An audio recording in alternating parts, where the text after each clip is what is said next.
नमस्कार, आप भारत लाइव देखना शुरू कर चुके हैं। तेजस्वी यादव रांची जाते हैं, लालू प्रसाद यादव से मिलते हैं और आने वाले समय की रणनीति तय हो जाती है। बिहार में जो कुछ भी राजनीतिक समीकरण मचा हुआ है और राजनीतिक समीकरण में जो कुछ भी घमासान मचा हुआ है, इसको लेकर के लालू प्रसाद यादव अपने छोटे पुत्र तेजस्वी यादव, जो कि अभी राजद के उत्तराधिकारी भी हैं, उन्हें जाकर के मूल मंत्र दे देते हैं। पहला मूल मंत्र क्या था, इसके बारे में हम विस्तृत रूप से चर्चा कर चुके हैं। बाबा भी इसके बारे में बातचीत आपको कर चुके हैं, लेकिन अब बारी है दूसरे मूल मंत्र की। और जैसे कि जो पहला मूल मंत्र था, जिसको लेकर के आपने कही थी कि भारत लाइव की ही टीम है जो ऐसे मूल मंत्र को निकाल करके दर्शक के सामने रख देती है, तो दूसरा मूल मंत्र भी है। और 19 और 20 वाली बात ही नहीं है, ये भी कुछ इससे बढ़ के है। क्या कुछ मूल मंत्र है, ये बाबा ही बताएंगे। बाबा, दूसरा मूल मंत्र क्या है? सुमन, सबसे पहले तो कोई भी मंत्र जब उसका संधान किया जाता है तो उसके असर होते हैं, ये हमारे शास्त्रों ने प्रमाणित कर दिया है और दुनिया इस बात को मानने लगी है। अब राजनीति की बात करें तो राजनीति में भी कुछ पंडित हैं जी, जिसमें से एक पंडित बहुत बड़े पंडित माने जाते हैं लालू प्रसाद जी। बिल्कुल, बिहार की राजनीति में उन्होंने गरीब गुरबों की आवाज़ को जिस तरह से आगे बढ़ाया था, इससे कोई इनकार नहीं कर सकता है। और जब उनके सामने खड़े हों नीतीश कुमार, और नीतीश कुमार घुटन महसूस कर रहे हों जी, वर्तमान जो परिस्थिति उनकी है उस परिस्थिति से वो असहज हों जी, तो ऐसी स्थिति में लालू के मंत्र का जरूरत जरूर पड़ता है जी। बिल्कुल, और अगर ये मंत्र लालू दे देते हैं तो इस मंत्र से बिहार में बहुत कुछ परिवर्तन होने लगा जी। और परिवर्तन होता है तो निश्चित रूप से बिहार के लोगों के उन सारे मंसूबों पर कहीं ना कहीं निश्चित रूप से फायदा मिलेगा जी। लोग लगातार सोच रहे हैं कि बिहार में प्रगति हो, बिहार में बहुत सारी बातें हों। कुछ ऐसी बातें हैं, कुछ ऐसा संधान था कि राजनीतिक रूप से लालू प्रसाद ने बहुत पहले उन सब चीज़ों को कह दिया था जी। आज उन चीज़ों को रिकॉल किया जा रहा है जी। लगातार आप देख रहे होंगे चर्चा में चल रहा है लालू प्रसाद ये, लालू प्रसाद वो। आपको याद होगा, मैं बार बार इस बात को रिपीट कर रहा हूँ और इसलिए कर रहा हूँ कि आपके जहन में ये बात अच्छी तरह से आ जाए कि कहाँ अच्छी और कहाँ बुरी बातें होती हैं और किस तरह से चीज़ों को अपने पक्ष में किया जाता है जी। आपने देखा होगा कि पूरे चुनाव में तेजस्वी यादव लालू प्रसाद से किनारा करते रहे जी। उन्होंने यहाँ तक कि उनकी तस्वीरें भी अपने साथ रखना उचित नहीं समझा। एक नई राजनीति, एक नए आधुनिक राजनीति की शुरुआत वो करना चाह रहे थे जी। लेकिन उनके विरोधियों ने लालू प्रसाद का नाम ले लेकर के उन्हें कहीं ना कहीं एक बड़ा डैमेज कर दिया जी। जो सत्ता में जाने की स्थिति थी उसे सत्ता से रोक दिया, हर्डल खड़ा कर दिया लालू नाम का जी। अब लालू प्रसाद के जो दूसरे मंत्र हैं जिसकी हम चर्चा करने बैठे हैं, दूसरा मंत्र बहुत ही ज़्यादा आपको भी जब सुनने को मिलेगा तो निश्चित रूप से आप भी चौंक जाएंगे जी। लालू प्रसाद ने 2013 में जब पहली बार प्रधानमंत्री के रूप में जी नाम आया था नरेंद्र मोदी का जी, तभी कह दिया था कि इस देश में अगर नरेंद्र मोदी और अमित शाह की जोड़ी जी सत्ता के नजदीक तक पहुंच जाती है या सत्ता उनके हाथ में आ जाता है जी, तो इस देश के लिए इससे बड़ा दुर्भाग्य कुछ नहीं होगा जी। बिल्कुल, और उनके इस बात के कहने से ठीक पहले नीतीश कुमार वहां से वापस आ गए थे जी। ये बहुत बड़ी घटना हुई थी जी। बिल्कुल, जब वो वापस आए थे तो उन्हें ये एहसास नहीं था कि उनका समर्थन कौन करेगा, बिहार में सरकार रहेगी कि नहीं रहेगी जी। लेकिन उन्होंने सीधे तौर पे उसका प्रतिकार किया था कि हम नहीं मानते हैं कि एनडीए में भारतीय जनता पार्टी अपने मन से किसी को प्रधानमंत्री का उम्मीदवार मान ले जी।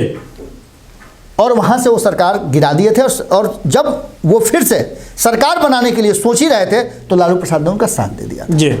आज इन्हीं सब बातों की चर्चा हम चाहेंगे कि ये बाइट जो है वीडियो एडिटर जरूर लगा दें, क्योंकि इस बाइट से ही हमारी बातों का प्रमाण और दूसरे मूल मंत्र का कहीं ना कहीं सत्यापन होगा जी।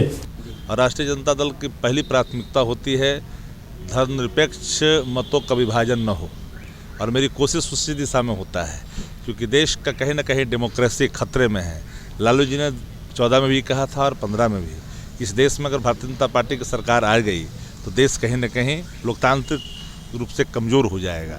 और आज सामने सब कुछ है, निजीकरण होगा संस्थाओं का, रेलवे निजीकरण हो रहे हैं, BSNL का खास्ता हाल है, इंडियन ऑयल कॉर्पोरेशन निजीकरण हाथ में चला गया, बची खुची अब देख रहे हैं किसान का भी निजीकरण होने जा रहा है। तो लालू जी ने जो 15 में कहा था वो बात खुल करके 2020 में 21 में खुल करके आ रही है। तो हम चीज़ों को देख रहे हैं, धर्मनिरपेक्ष मतों का विभाजन रोकना अति आवश्यक है देश के लोकतंत्र के हिसाब से। जैसे ही लालू प्रसाद ने ये बातें कही उसके बाद से बिहार और देश की राजनीति में भूचाल आ गया था। जी।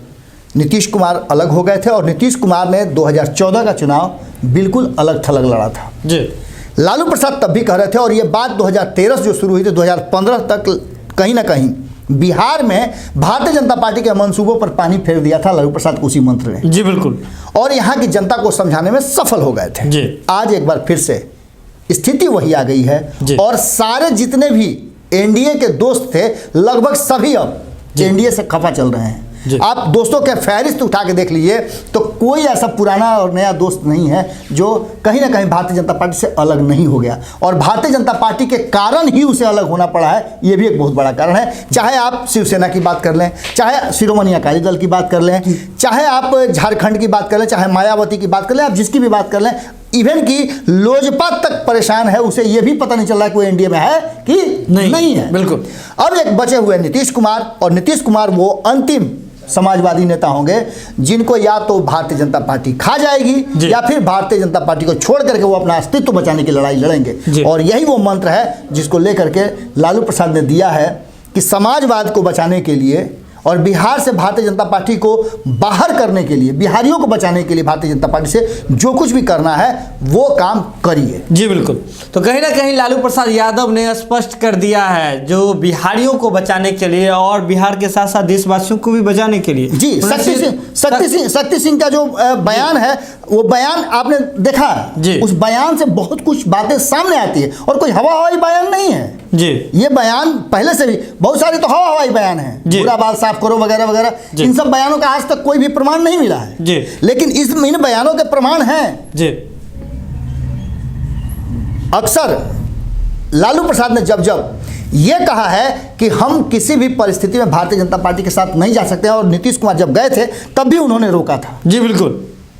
तो आज स्थिति वो दूसरे मंत्र की है, और दूसरा अभी कई मंत्र हैं, सारे मंत्रों का हम धीरे धीरे खुलासा करते हैं। खुलासा होता रहेगा, तो इसके लिए जरूरी है कि आप भारत लाइव पर जो है निगाहें टिकाए रखिए, और शेयर करना अभी भी निःशुल्क है, तो शेयर कीजिए, हमारा मनोबल बढ़ाइए।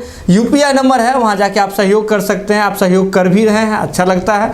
इसके साथ ही एक और जो अपील की थी हमारे संपादक नमन मिश्रा ने अपने पंचनामा के दौरान, उसे एक बार फिर से दोहरा देते हैं कि अब 28 से 31 तारीख के बीच जो है हम जो पटना में रहने वाले जो हैं, जो फुटपाथ पे रहने वाले लोग हैं, गरीब गुरबे लोग हैं, उनके लिए हम गर्म कपड़े और कुछ खाना जो है मोहब्बत स्वरूप में उन्हें बांटने का काम करते हैं। तो उसमें आप हमारा सहयोग कर सकते हैं। सहयोग के लिए अगर आप पटना के किसी इलाके से हैं तो आप भारत लाइव के ऑफिस पर या फिर जो यूपीआई नंबर दिया हुआ है वो उस पर आप व्हाट्सएप करके आप जो बता सकते हैं कि हमें कपड़ा कहाँ से लेना है, ताकि आप जो कुछ भी दान करेंगे, जो गर्मजोशी से जो कुछ भी आप जो दान करेंगे, हमारी टीम वहां जाकर के आपसे वहां जाके रिसीव कर लेगी। अगर आप पटना से बाहर हैं और इस नेक काम में जो है आर्थिक मदद करना चाहते हैं तो यूपीआई नंबर पे जाकर के आप आर्थिक मदद कर सकते हैं। तो बने रहिए भारत लाइव के साथ। बहुत बहुत धन्यवाद। अगर ये वीडियो पसंद आई और वह बिहार के राजनीति और बिहारियत से सरोकार रखेनी तो सब्सक्राइब बटन दबा के चैनल के सब्सक्राइब कर ली। ओजे एगो घंटी बा, ओकरा बटन दबा देला से कुल सटीक और मारक खबर रुआ मुफ्त में मिल जाई। अगर रुआ पत्रकारिता के हमनी के नया प्रयोग में सहयोग कर चाहतानी तो ज्वाइन बटन दबा दी। पेटीएम नंबर नोट कर ली 9386816700। धन्यवाद।